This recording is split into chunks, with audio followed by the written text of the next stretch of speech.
محترم بزرگوں، دوستوں، میرے دینی اور ایمانی بھائیوں، ہم جس مہینے سے گزر رہے ہیں یہ مہینہ رمضان المبارک کا مہینہ ہے، جس کی ہر ایک گھڑی، ہر ایک لمحہ نہایت بابرکت ہے، مقدس ہے۔ جناب نبی کریم صلی اللہ علیہ وسلم کے معمولات کو جب ہم پڑھتے ہیں اور سنتے ہیں تو پتہ چلتا ہے کہ حضور اکرم صلی اللہ علیہ وسلم کا معاملہ رمضان کے بارے میں بہت خاص ہوا کرتا تھا۔ یوں تو حضور اکرم صلی اللہ علیہ وسلم سارے سال، ہر مہینے، ہر لمحے اللہ کی عبادت میں مصروف رہا کرتے تھے، لیکن جیسے ہی رمضان شروع ہوتا تو حضور اکرم صلی اللہ علیہ وسلم کی عبادات میں بھی اضافہ ہو جایا کرتا تھا، اور بطور خاص حضور اکرم صلی اللہ علیہ وسلم کے دریائے سخاوت میں بھی گویا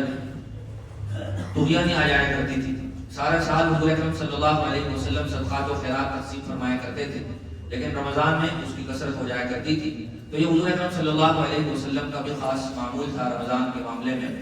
اور جب ہم صحابہ اکرام، تابعین، تبع تابعین، بزرگان دین، سلف صالحین کی سیرت و سوانح اور تاریخ کو پڑھتے ہیں تب بھی ہمیں قدم قدم پر اس بات کا مشاہدہ ہوتا ہے کہ ان کا معاملہ بھی رمضان کے ساتھ بہت خاص ہوا کرتا تھا۔ ایسا لگتا تھا کہ رمضان داخل ہوا اور ان کی زندگیوں میں ہلچل پیدا ہو گئی، اور وہ رمضان کا استقبال بہت خاص اہتمام کے ساتھ فرمایا کرتے تھے۔ دنیا کا دستور ہے، ہمارے گھروں کا بھی ماحول ہے کہ جب ہمارے یہاں کوئی مہمان آتا ہے اور وہ مہمان جس لیول اور جس مرتبے کا ہوتا ہے تو ہم تیاری اسی لحاظ سے کرتے ہیں۔ 12 مہینوں میں ہر مہینہ آتا ہے، لیکن جب رمضان کا مہینہ آتا ہے تو اس کے استقبال سے ہی اس بات کا مشاہدہ یا اس بات کا اندازہ ہو جانا چاہیے کہ کوئی خاص مہینہ ہماری زندگیوں میں داخل ہو گیا ہے۔ رمضان المبارک نیکیوں کی فصل بہار ہے، موسم بہار ہے، لیکن رمضان کا قرآن کے ساتھ بہت ہی خاص والہانہ تعلق ہے۔ یہ وہ باتیں ہیں جو تقریباً ہر سال بیان کی جاتی ہیں اور ساری دنیا میں بیان کی جاتی ہیں۔ بیان کرنے کا مقصد یاد دہانی اور ریمائنڈر ہوتا ہے کہ ہم اس بات کو ایک مرتبہ پھر مستحضر کر لیں، اپنے ذہن و دماغ میں پھر سے تازہ کر لیں کہ کوئی خاص بات ہے اس رمضان المبارک کے مہینے میں قرآن کے ساتھ۔ اور یہ بات ہمیں خود قرآن کریم سے پتہ چلتی ہے کہ رمضان کے ساتھ قرآن مجید کا ایک خاص تعلق ہے، ان دونوں کا آپس میں گویا بہت ہی خاص رشتہ ہے۔ اسی لیے ہم دیکھیں اور قرآن کریم کا مطالعہ کریں تو پتہ چلتا ہے کہ سال کے 12 مہینوں میں سے صرف رمضان ایک ایسا مہینہ ہے جس کا نام قرآن کریم کی آیات میں موجود ہے۔ جو ابھی تلاوت کی گئی آیت شہر رمضان الذی انزل فیہ القرآن، رمضان کا نام اللہ تعالیٰ نے قرآن مجید کی آیت کا حصہ بنا دیا ہے۔ اور اگر ہم دونوں کے مقصد پر غور کریں تو دونوں کے مقصد بھی مشترک اور سیم ہیں۔ گزشتہ ہم نے جس موضوع پر بات کی تھی وہ یہی تھا کہ اللہ تعالیٰ نے روزے کو فرض فرمایا تاکہ تقویٰ حاصل ہو جائے، اور قرآن کریم کے بارے میں اللہ تعالیٰ نے بات ارشاد فرمائی۔ ہم جب سورہ بقرہ کی تلاوت کا آغاز کرتے ہیں تو پڑھتے ہیں الف لام میم ذالک الکتاب لا ریب فیہ ھدی للمتقین، کہ قرآن کریم وہ کتاب ہے کہ جس کے اندر کوئی شک و شبہ نہیں ہو سکتا ہے، وہ بلا ریب، وہ ہر غلطی سے، ہر نقص سے پاک اور مبرہ کتاب ہے۔ اور پھر اللہ تعالیٰ نے فرمایا ھدی للمتقین، یہ کتاب متقین کے لیے ہدایت ہے۔ یعنی اگر کوئی آدمی چاہے اور سچے دل کے ساتھ آیات قرآنیہ کا ورد کرے، اس کی تلاوت کرے، تو یہ یقینی طور پر ہماری ہدایت کا بہت بڑا سامان ہے۔ اللہ تعالیٰ نے جگہ ارشاد فرمایا یا ایھا الناس قد جاءتکم موعظۃ من ربکم وشفاء لما فی الصدور، اے لوگوں ہم نے تمہارے پاس ہدایت نامہ بھیجا ہے۔ قد جاءتکم موعظۃ من ربکم، تمہارے رب کے پاس سے تمہارے پاس نصیحت کا سامان آیا ہے۔ وہ کیا ہے؟ مفسرین نے فرمایا کہ اس سے مراد قرآن کریم ہے۔ اسی طرح جب ہم دیکھتے ہیں جو دوسری خاص مشترک جو خصوصیت ہے رمضان کی اور قرآن کی دونوں کی، تو وہ ہے شفاعت کا حاصل ہونا۔ گزشتہ بھی اس حدیث کا ذکر کیا گیا تھا کہ حضور نے ارشاد فرمایا الصیام والقرآن یشفعان للعبد یوم القیامہ، کہ روزہ بھی اپنے روزے دار کی سفارش کرے گا اور قرآن مجید بھی اپنے تلاوت کرنے والے کی روز قیامت بارگاہ خداوندی میں سفارش کرے گا۔ اور بہت مشہور حدیث تو ہے ہی وہ جس میں حضور نے فرمایا تھا کہ جو آدمی قرآن کا حافظ ہو جائے تو وہ تو دوسرے لوگوں کے لیے بھی باعث سفارش ہوگا۔ اسی طرح ان دونوں کی مشترک خصوصیت وہ قرب الہی ہے۔ جو آدمی رمضان کا روزہ رکھتا ہے وہ بھی اللہ تعالیٰ سے قریب ہوتا چلا جاتا ہے، اور جو آدمی روزے کے ساتھ ساتھ تلاوت قرآن کا اہتمام کرتا ہے تو وہ بھی اللہ تعالیٰ کے قریب ہوتا چلا جاتا ہے۔ جب آدمی قرآن مجید کی تلاوت کرتا ہے تو گویا وہ اللہ تبارک و تعالیٰ کی حمد و ثنا میں اور مناجات میں مصروف ہے، اور اگر کہا جائے کہ وہ اللہ تبارک و تعالیٰ سے باتیں کر رہا ہے۔ صحابہ اکرام کا معمول ہم دیکھتے ہیں اور سنتے ہیں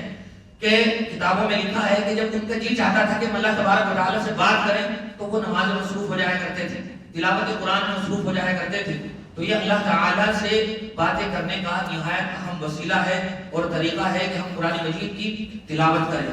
یوں تو قرآن مجید کی ایک ایک آیت باعث برکت ہے، لیکن پھر اللہ کے رسول صلی اللہ علیہ وسلم نے مختلف صورتوں کے مستقل فضائل بیان فرمائے ہیں کہ فلاں صورت کی کیا خاص فضیلت ہے۔ جیسے ہم پڑھتے ہیں کہ جو آدمی سونے سے پہلے رات میں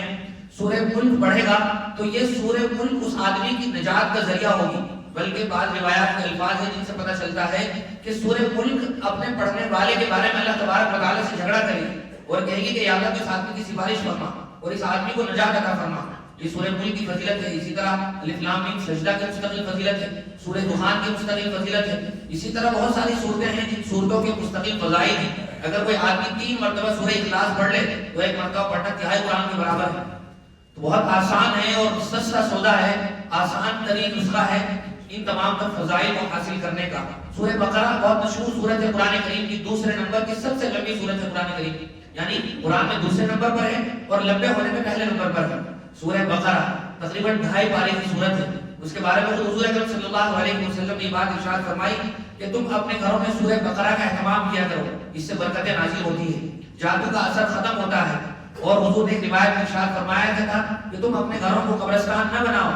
یعنی ان کو ویران اور خالی نہ چھوڑو، بلکہ قرآن کریم کی تلاوت سے اپنے گھروں کو آباد رکھو، انہیں زندہ رکھو، اور اس میں بطور خاص سورہ بقرہ کا دخل ہے۔ ہم بہت سی مرتبہ مختلف قسم کے شکوے اور شکایات اپنے آپ سے لوگوں سے کرتے رہتے ہیں،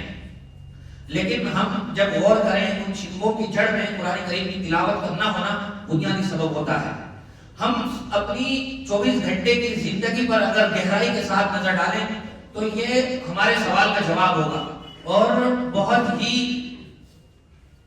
خطرناک بات ہے یہ کہ ہم سب کچھ کرتے ہیں اپنی روزانہ کی مشغولیات میں، جو ہماری زندگی کا لازمی حصہ ہے۔ کھیت کھلیان دکان و مکان یہ سب ضروری اور لازمی چیزیں ہیں۔ ہم اس کے علاوہ بچوں کی نگہداشت پر توجہ دیتے ہیں، ہم اس کے علاوہ گھر کو سنوارنے اور خوبصورت بنانے میں بھرپور توجہ اور وقت صرف کرتے ہیں۔ اسی طرح مہمانوں کے لیے ہمارے پاس وقت ہے، ہمارے پاس کھیل کے لیے وقت ہے، لیکن اگر ہمارے پاس وقت نہیں ہے تو ہمارے پاس قرآن کریم کی تلاوت کے لیے وقت نہیں ہے۔ یہی کچھ حال ہمارا اپنے بچوں کے ساتھ بھی ہے۔ صبح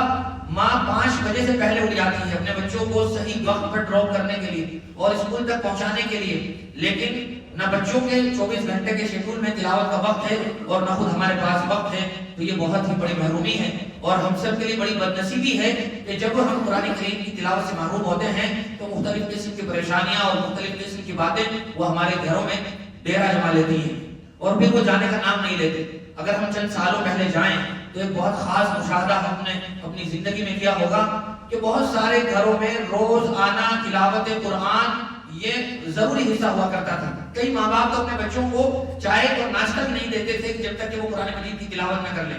یہ خاص پابندی تھی اور ماحول کا ایک ایسا اثر تھا کہ چھوٹے بچے بھی بچپن سے ہی شروع ہو جایا کرتے تھے، لیکن اب ان سب چیزوں کی جگہ موبائل نے اور اسکرین نے لے لی ہے۔ گھنٹوں ریل اسکرول کرتے چلے جائیں اور ویڈیو میں اور ان تمام کا تصویر بینی میں اپنا وقت گزار لیں، ہمیں احساس تک نہیں ہوتا کہ ہماری زندگی کا اتنا خوبصورت وقت اور کتنے قیمتی لمحات یوں ہی ضائع ہو گئے ہیں جن میں نہ کوئی نماز ہے اور نہ تلاوت قرآن کا معمول ہے۔ اسی لیے جب رمضان کا مہینہ آتا ہے تو ہم جہاں قرآن کریم کی تلاوت کو سنتے ہیں وہیں ہم بزرگان دین اور اولیاء اللہ کے واقعات بھی سنتے ہیں۔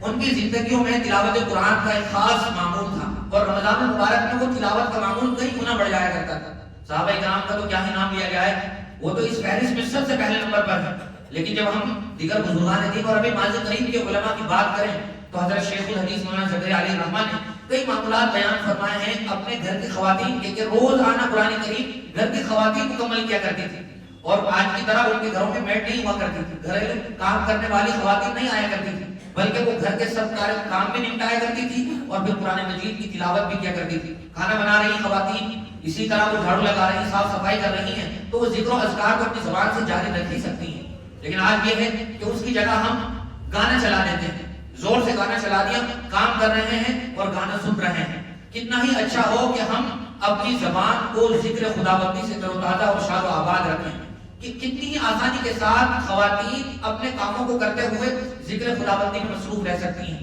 یقینی بات یہ ہے کہ گھروں میں خواتین کو کام کرنا پڑتا ہے اور اس کے لیے کافی وقت درکار ہوتا ہے، جس کی وجہ سے بسا اوقات وقت نہیں نکل پاتا۔ لیکن اگر وہ چاہیں تو کپڑے دھوتے ہوئے، برتن دھوتے ہوئے، گھر میں جھاڑو لگاتے ہوئے، اسی طرح کھانا بناتے ہوئے وہ ذکر و اذکار کو جاری رکھ سکتی ہیں۔ اس کے لیے صرف اپنے آپ کو ایک مضبوط معمول میں داخل کرنے کے لیے ارادہ ہے اور پکا سچا عہد و پیمان ہے۔ اگر کوئی خاتون، اسی طرح ہم دکان میں جاتے ہیں، مرد حضرات،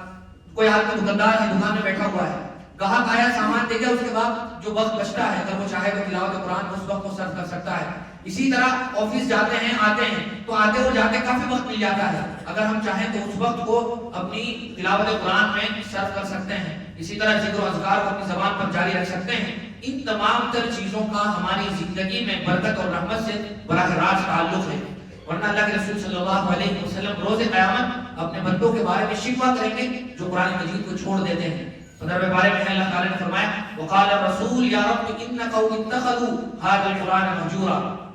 رسول شکوہ کریں گے، شکایت کریں گے کہ اللہ اے میرے پروردگار، میری اس قوم نے اور میری امت کے افراد نے قرآن مجید کو چھوڑ دیا تھا،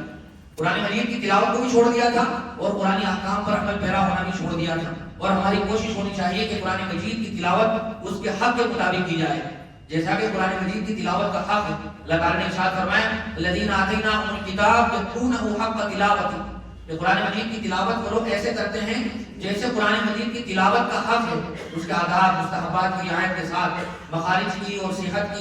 صحت کے ساتھ، حروف کی ادائیگی کے ساتھ قرآن مجید کی تلاوت کا جب اہتمام کیا جائے تو یقینی طور پر ہمیں اس سے روحانی لذت حاصل ہوتی ہے، ہمارے دلوں کو سکون ملتا ہے۔ کتنے ہی نوجوانوں کو یہ کہتے ہوئے سنا گیا کہ وہ یہ کہتے ہیں کہ جب ہم غمگین ہو تو کھلا گانا سن لیا جائے تو تازگی مل جاتی ہے، اور دنیا والوں نے بھی کسی طرح کا دستور گھڑ لیا ہے۔ سچی بات یہ ہے کہ یہ بہت بڑا دھوکہ ہے جو شیطان نے ہمیں بہت خوبصورت ڈیزائن کر کے بتایا ہے۔ اللہ تعالیٰ قرآن کریم میں ارشاد فرماتے ہیں الا بذکر اللہ تطمئن القلوب، کہ دلوں کا اطمینان اور چین اور سکون تو ہمارے ذکر میں ہے۔ اور اللہ تعالیٰ نے فرمایا تھا من اعرض عن ذکری فإن له معیشۃ ضنکا، کہ جو آدمی ہمارے ذکر سے اعراض کرے گا ہم اس کے سینے کو تنگ کر دیں گے۔ آدمی کو سب کچھ ہوتے ہوئے بھی عجیب قسم کی بے چینی محسوس ہوگی کہ جس کا کوئی علاج نہیں ہے سوائے ذکر خداوندی کے۔ دنیا والوں نے جو پٹیاں پڑھائی ہیں وہ نہایت غلط، بے سود اور گمراہی کی طرف لے جانے والی ہیں۔